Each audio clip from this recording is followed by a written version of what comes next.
Yan. O, tingnan mo to. O, diba? O, walang helmet. Tatlo pa sila nakaangkas. Yan, diba? Matigas na ba ang bungo nyo na pag nadisgrasya kayo, hindi kayo mababago?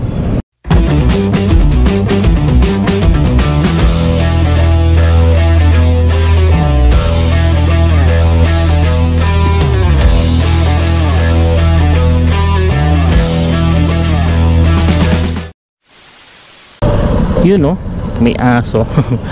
Pulungan pala ng aso. Magandang hapon sa lahat ng nanonood ng aking vlog. Kung may nagtsatsagamang manood, no? At ito ang ikatlong serye natin ngayon habang tayo ay nagre-ride vlog.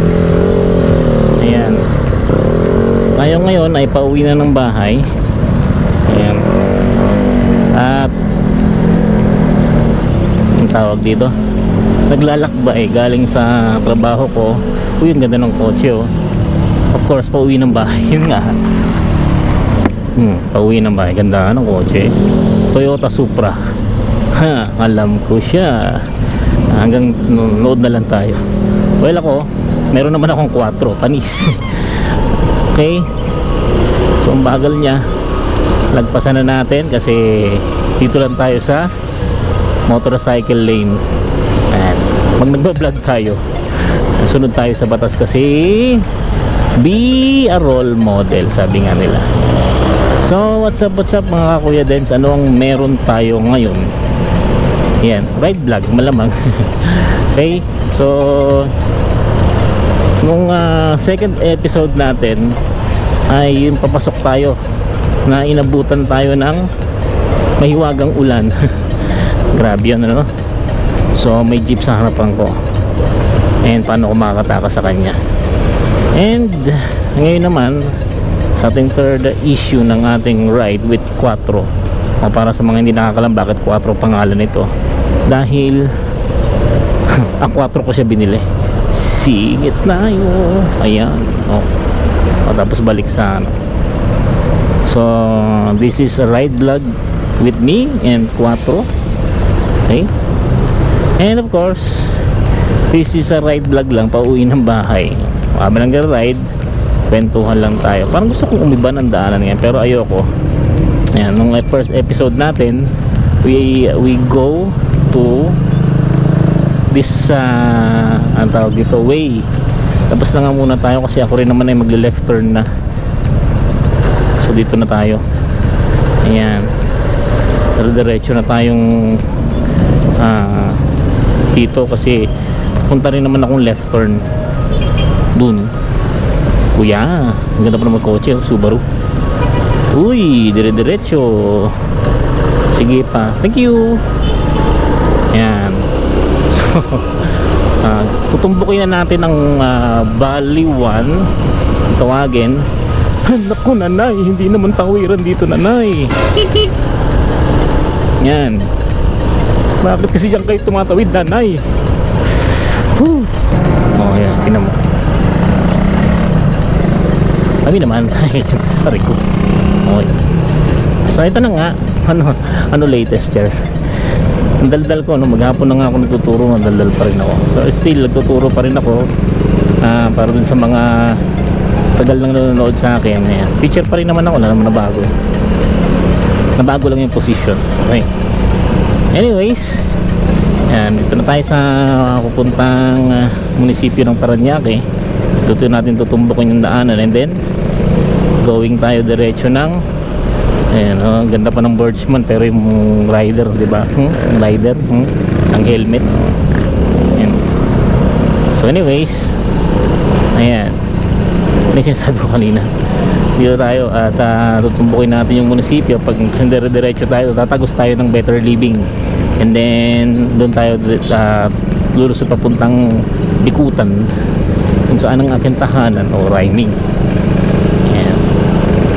Anyway, gaya pa rin ng ating like we are ride vlog. Okay, and then papunta na tayong pauwiin tayo ng bahay.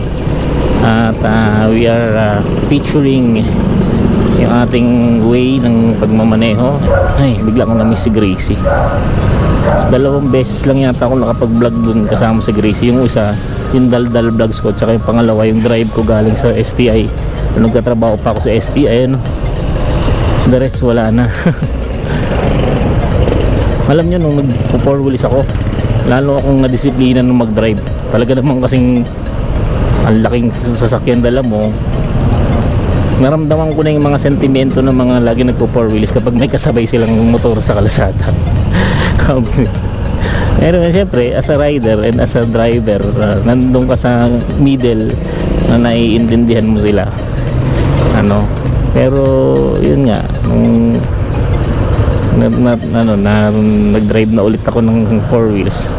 And tapos nakakasabay ko na yung ibang mga kamote. Ibang kamote naman, yung iba okay naman sa daanan na rider. Yun. Hindi, parang naiintindihan ko na sila, no? Na minsan yung mga topa ko rin sa pagmamaneho, naiintindihan ko na rin ba't may minsan na parang naiinis sa driver. And that helps me realize kung ano yung mga dapat gawin as a rider or Enfield. Okay? So sa kalsada naman, di ka naman dapat nagmamadali nakikipagkarera. Kahit naman mabagal ka, makakarating ka pa rin naman sa pupuntahan mo. Mas maigi na yung mabagal and safe kaysa naman bilis nga, kalahati na lang katawan mo nakarating o kaya bawas yung katawan mo, sakit doon, nakakahon na, di ba? Para ganoon. And then wag kalilimutang mag-pray pagka magbiyahe. Ayan, kasi syempre iba pa rin yung may gabay ng nasa itaas pagbiyahe. Tayo yung mga rider lagi prone tayo talaga sa mga aksidenteng talagang meron mapipinsala sa atin. Kahit simpleng masemplang lang tayo, sugat yan. So ang pinakamaganda dyan, ayun, mag-pray kasama ng pag-iingat mo sa pagmamaneho ay panalangin mo na ikaw din ay wag mapahamak sa daanan, diba? Wala namang mawawala siguro kung mag-pray tayo. Natutuwa ako, tingnan ko yung box na nasa harapan ko, meron pala siyang kargang medyo malaki. Hirap niya, no? Nalala ko nung bumili ako ng nung piano ko na 8 octaves, yung pang stage piano talaga. Binitbit ko lang yun, tinali ko lang sa likod yun, tapos nakamotor ako. Iba, kakaiba. Pwede na ba? Pasok na tayo, pwede na. Parang buwas yung traffic. Ayan, parang gusto kong ang tawag dito, stop over, pero may na lang. Diretso na tayo. Parang gusto ko nung umuwi, nakapagod yung maghapon ngayon. Kahit sabihin mong sa opisina ka lang, nakapagod din. Ayan. Anyways, e-bike pala yung nasa harapan ko kanina. Anyways, matraffic na naman. Ayan. Kasi kahapon hindi ako nakapag-vlog dahil napuno yung memory card ko sa pag-uwi. Yung experience ng traffic kahapon, Uber. Ayan, sana sabi ko magandang content to Pero ngayon, ayan, mukhang naulit naman. So content na naman siya. Ayan. So, ayun e-bike.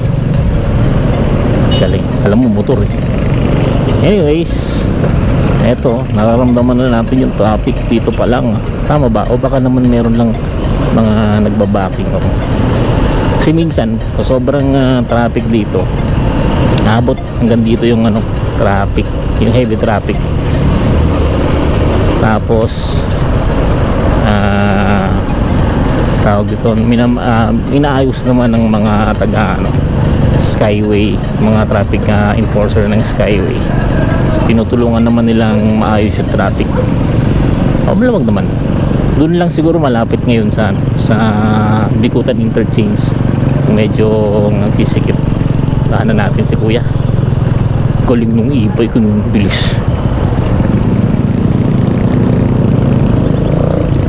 Sige. Nakita kita. Yung nasa gilid ko kasi. Kukunin niya yung linya ko Anyway, ayan na, maluwag ngayon na. Dahil maluwag. Yan. Nahiya ako bigla dun sa e-bike ko. Unahan ako. Bakit di naman nga tayo nakikipagkarera eh. Yan. O di buhay ang ating takbo. Ayan na. So palabas na tayo ngayon ng Better Living. Dumating na tayo ng Better Living ganyan pagkaliko dun galing sa okay. So yung nakikita nyo ngayon ay uy, dire-diretso ka ate, lingon-lingon. Ate ba kuya? Kuya, lingon-lingon din bago dumire-diretso. Lalo na pag merging traffic ka, dangerous yun, pre. Lingon tayo sa gilid. Yan ang paborito ng mga rider, gedli. Ang delikado ko dyan. Kita ko na siya kung paano mag-drive. So pinalalaan ko na ano ba to, liliko dito o liliko doon. Mukhang sa Shell to din liliko. Kung sa Shell sa liliko, sige na, liko na kuya. Yan, pagbigyan na kita kuya kasi o diba nakita nyo yung traffic. So yung ano papunta nung last vlog natin, traffic din diba, o ngayon traffic din. Ayan, so at least makikita nyo bukas pa pala itong Asian Institute of Computer Studies dito sa Better Living. Anyways, pwede ba lumusot? Tanong, pwede ba? Kasi baka hindi pwede, pasunod nga tayo sa batas. Kasi pag hindi sinabi ni kuya na hindi pwede, tayo lulusot. Ayan. Ayan. Nakita nyo na ngayon yung SM Bigutan. At ito yung opisina ng PLD dito sa Better Living. Tabi niyan yung opisina yata ng Skyway. Ayan. O di diretso tayo ng may permiso.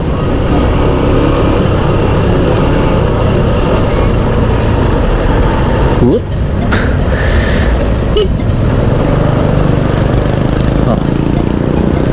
Hindi siya marunong lumingon sa pinanggalingan sa patutunguhan. Ayan, maluwag. Maluwag ngayon. Kasi kahapon talagang hassle. At least ngayon maluwag-luwag. Diba? Bakit? Hindi, alam ko lagpas magpo-5 na ako umuwi. Okay.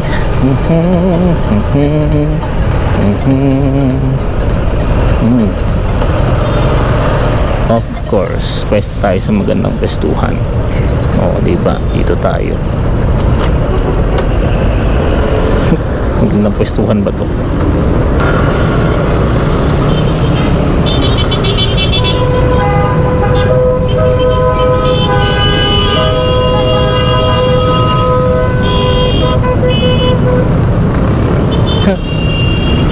Minsan nahihiwagaan din ako sa mga enforcer ng Skyway, di sila magkasundo hindi alam kung sino susundin. Anyways, tara na, dire-diretso na tayo. Welcome to Bikutan. Ayan. So nasa boundary na tayo ng Taguig at Parañaque pa rin tayo, technically speaking yata, kasi ang boundary yata nito ay doon sa Riles. Eto na ang isa pang stage ng Kalbaryo, ang pag-akyat sa puntang Pae. Kasi una, ayan may salubong ganyan. Ayan. Diba ganda ng motor niyan. Ay, Mitsubishi. So siya yung cafe racer ng Euro Motors. Ganda ng tsura. Dapat kasi isa yun sa mga nasa listahan kung kukunin. Kaya lang hindi kasi ako sanay sa manual na motor ng may clutch. So yun, kulatin ulit. Ang angas kasi ang itsura, ganda diba? Ngayon C4 ngayon ang motor natin. Eto diba, isa pang Kalbaryo. Ang daming jeep dito. DOST na itong nasa kanan ko. Yan. O, tingnan mo to. O, diba? O, walang helmet. Tatlo pa sila nakaangkas. Yan, diba? Matigas na ba ang bungo nyo na pag nadisgrasya kayo, hindi kayo mababago?